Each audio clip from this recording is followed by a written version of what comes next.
এবার 2025 আইপিএল এর জন্য কলকাতা নাইট রাইডার্স দলে নিয়েছে বিদেশি এক বিধ্বংসী অলরাউন্ডারকে। তাই এবার পারফরমেন্স না করতে পারলে বাদ যাবেন রাসেল, কারণ নিলামে এবার রাসেলের বদলি কিনে নিয়েছে কেকেআর এর টিম ম্যানেজমেন্ট।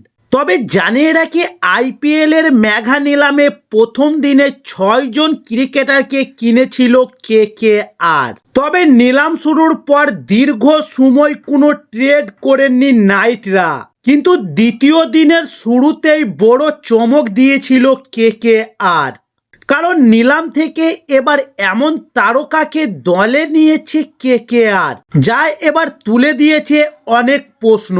তাহলে কি কেকেআর শেষ হয়ে গিয়েছে এবার রাসেলের দিন? তাই বলা হচ্ছে এবার পারফরমেন্স না করতে পারলেই প্লেইং 11 থেকে বাদ পড়বেন এই ক্যারিবিয়ান তারকা, কারণ ওয়েস্ট ইন্ডিজের টি-20 আন্তর্জাতিক দলের অধিনায়ককে দলে নিয়েছে এবার কলকাতা নাইট রাইডার্স। তাই মনে করা হচ্ছে রোম্যান পায়েল হতে পারেন রাসেলের ব্রেকআপ প্লেয়ার।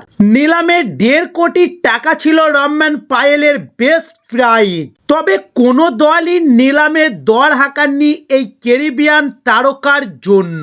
শেষ মুহূর্তে বেস্ট প্রাইজে পাওয়েলকে দলে নেয় কেকেআর। তবে রম্ভব পায়েল এর আগে আইপিএল এ দিল্লি ও রাজস্থান রয়্যালসের হয়ে খেলেছেন। তবে তিনি বিগ হিটিং এর দক্ষতার পাশাপাশি বোলিংও করতে পারেন। ফলে এবার 2025 আইপিএল এ কেকেআর এর হাতে অপশন বাড়ল। তবে ফাইনালি কলকাতা নাইট রাইডার্সের 2025 আইপিএল এর প্লেইং 11 এ কারা জায়গা করে নিতে চলেছে, সেই সমস্ত ভিডিওগুলা পেতে চাইলে আমাদের চ্যানেলে নতুন হলে চ্যানেলটি সাবস্ক্রাইব করে সঙ্গে থাকুন।